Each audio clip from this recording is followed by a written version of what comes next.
When you run into somebody, back on the cap and trade thing, who says that, that Inhofe's wrong on this thing, that global warming is coming, is destroying the world, and we're all going to die. So he's wrong and we're right. The answer is, when somebody says to me, what if you're wrong? I said, fine, if I'm wrong, that's okay. But keep in mind that the problem that you're having here, we asked Lisa Jackson that if you were to pass any of these bills, Waxman, Markey, McCain, Lieberman, or do it through regulation, even though it costs us all this money, will this reduce greenhouse gases, CO2? Her answer was no, it won't, because this isn't where the problem is. The problem is in these other countries I mentioned a minute ago. But they're going to continue to try to do what they couldn't do legislatively by doing it through regulation. But my point is, a lot of people are saying, well, what if you're wrong? You took the extreme position 9 years ago and haven't changed. And I said, if I'm wrong, it still doesn't reduce. Even if you assume that the CO2 is bad for you or is a pollutant, even if you assume that, it's not going to reduce CO2 emissions by their own admission.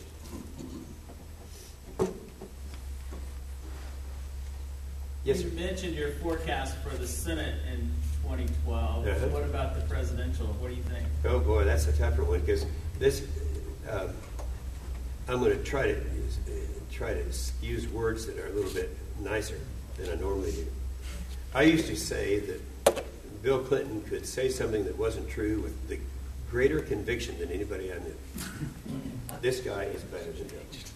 I mean, he can look you in the eyes and say something that he knows is wrong, and he just wouldn't please it. So he's very, very persuasive. He's one of the best communicators around, and so it's going to be difficult. I still think, though, because of the extreme positions, that he will be defeated. Now, the next question would be, who would it be? A whole lot of Republicans right now have announced it. This Mitt Romney guy, he's a great guy, by the way. I think he'd make a good president. Unfortunately, being with his religion, it's about a 6% disadvantage. And just looking at it clinically, it'd be very difficult for him to win. Newt, he caved in to the environmentalists every time there's a popular issue. I don't know who's out there except the one that my choice to be the Republican nominee and to win the next election is a guy named Rick Perry. He's the governor of Texas, and the governor of Texas has been elected before, you might recall. And Rick Perry, if you were to call him, he said, "I'm definitely not running under no circumstance." Well, if I were running for president, that's exactly what I'd say. I'm not running. Let all of them beat each other up, and then he comes in on his white horse. So maybe that will happen. If that happens, he'll win. If we get the wrong candidate who tries to pacify, tries to stride in the middle, tries to move to the left, we'll lose. What about Governor Huckabee? No, he caved into the environmentalists too. I like it. I mean, I've known him for a long time. But I have a list of the. No, I don't either. I thought I normally do. I changed shirts. I guess I should have done that. But I have a list of the members that I think will be defeated. And there are, as I said, there are already 3 of them that knew they were going to be defeated or didn't want to be in the minority who dropped out. So that's going to be about, I'd say, a majority of. Right now, Republicans have a minority of 3. They have a majority of probably 8. So it'll be a disciplined majority too, because we'll be there to remind them that we're not going to let things happen as happened before. Okay, you guys. I just have a comment, is that I saw that on the news they were showing this one town hall meeting, and I don't remember where it was. But it does seem like to me that a lot of the American people anymore are just almost threatened. And that actually is not that good for the politician either, because it seems like to me that it would make him mad. And it just seems like there's a lot of anger. I don't see that in Oklahoma, thank heavens. But I'm just saying that other things that they do on the news, it just seems like there's a lot of anger. And Yeah. I wish there was a way that I had a magical wand and could do away with that, where they could at least visit with each other without threatening each other. Well, right now, when we had what they call the Tea Party thing, there is no Tea Party. I mean, It's people who were sitting back, who'd not been involved in politics before. James Langford is our newest member of the House of Representatives in Washington from Oklahoma. He was a Baptist preacher. He'd never run for any office before. He didn't spend 1 cent on his campaign. He used volunteers, and that is kind of a lot of the people who have been elected. What they don't want to do, there are a lot of them who demagogue. The demagogues are what bother me, and that's people who know that they're saying something that isn't right. It gets right back to this whole thing on when we had the debate on the floor on earmarks. They were demagoguing it, and they knew it. I mean, this Michelle Bachmann, and I love her dearly, but she was the one who was demagoguing more than anybody else. And as soon as the election was over, she went back to her state and said, "Man, no, this didn't count. We're not talking about transportation. We're not talking about the military and all this." And so that's the thing that I think people have been forced to do by a group of people who are now new on the scene, saying we're going to make changes. I think it's healthy, and I think that a lot of these people, their days of demagoguing will be over. So I think it's good, and yes, there's more apparent anger than there is real anger.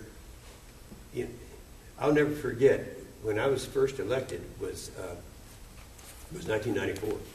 The Republicans were a majority, and in the Senate, if you're a majority, then you preside. The Senate, the majority does. Right now, the Democrats preside over the Senate. And there's a program that was used to be called Crossfire. Do you remember that? Remember Crossfire? Crossfire was a great program. I was on it all the time because it was one, and I really liked it. Shout and scream and mix it up with these guys. And so I was on quite often. And I remember one time, it was 1995, and I just got into the United States Senate, and I was up there presiding, and the night before I was on, and my opponent was John Kennedy Jr. It was some issue. I don't remember the issue it was. I can't remember right now, but anyway, he left himself open. I clearly won the debate with him, but he opened up. I could have gone for the jugular, and I elected not to do it. Ted Kennedy came up to where I was presiding, and he said, "Enough, I want to thank you." I said, "What for?" "Well, last night on Crossfire, you had an opening. You could have gutted my nephew, and you didn't do it, and I want to tell you thank you." We became pretty good friends then. And then after it, and this is another Kennedy story, at 9/11, when all that happened, they were real sensitive in Washington about evacuating the Capitol. And I was up there giving, we just passed, I'll tell you, it was 2005 because we passed the highway reauthorization bill, which we need to do again. I'm a conservative, but I'm a big spender in two areas. One is in national defense, and the other is in infrastructure. We need the roads, highways, and bridges, and all that. Anyway, we just passed the 2005 bill, and I was the author of the thing, so I was standing up there, as you often do after a big bill passes, and I was just getting ready to make my speech, thanking the people and all this thing. When the bell went off, evacuate, evacuate, everybody kept running for the doors. It was a bomb threat. And so, but I wasn't through talking yet.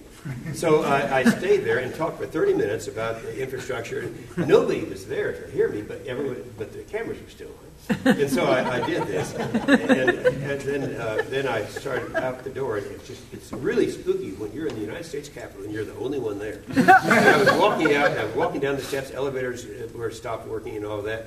And down at the bottom, I saw this great big bulk of a man who's very slowly walking down the steps. And I walked up behind him and I said, "Ted, you better get out of here. This face might blow." He said, "Well, these old legs don't operate like they used to." I said, "Here, put your arm around me." And I helped him. And there we were. Someone took our picture. And they had just come out with the ratings where I was the most conservative and he was the most liberal. And it was on the front of a magazine. They said, "Who says that conservatives are not compassionate?" That's my Kennedy story. And we're going to have to keep moving now because we have to be in 4 more places today, but I appreciate it very much. I'd like to ask about Planned Parenthood. Are you going to try to defund them, or what's the score? Well, Planned Parenthood, this is interesting. Yeah, they keep saying that they don't. Will you explain who Planned Parenthood is? Planned Parenthood is a group primarily in the abortion business. Now, it's funded. A third of the funding comes from the federal government, and 2/3 of it comes from the private sector.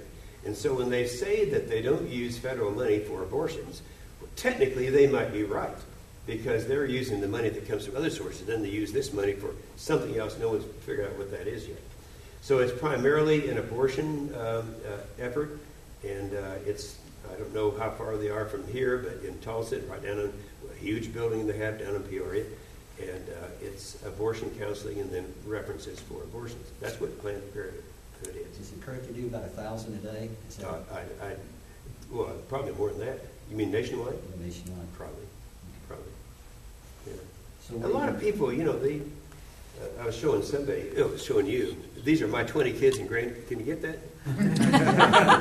20 kids and grandkids, and so, I look at it, I see what's happening, and we do have a huge far left influence in Washington.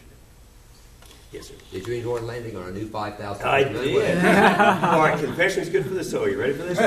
I took off from Tulsa, and the wind was strong out of the south, so I assumed it was out of the south, and I called in, told them I was going to come in.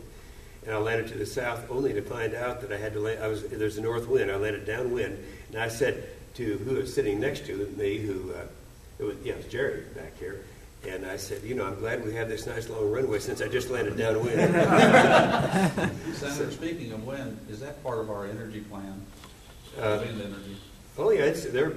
Look around. I mean, when I always point out all these. But is it part of the government's plan? It's part of the plan. Yeah. Okay. Yeah. And every day that goes by, they do a better job technologically in terms of subsidizing. My point is this. You still got to have fossil fuels. Right now, over 50% of our power is actually coal. And then we have these huge reserves in oil and gas. Just don't want to give them up. Well, you guys are great. I appreciate your taking the time to come out. And we're going to have to keep moving here. Thank you. Thank you.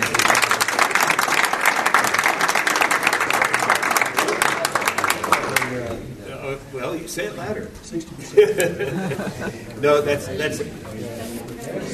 you get. Oh, that's a good line. Yeah, I did. Whole quote. I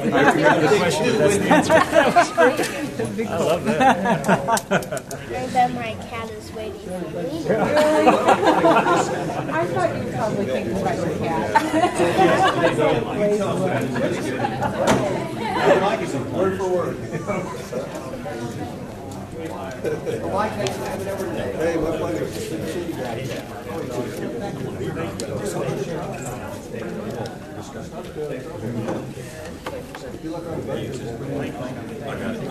Thanks.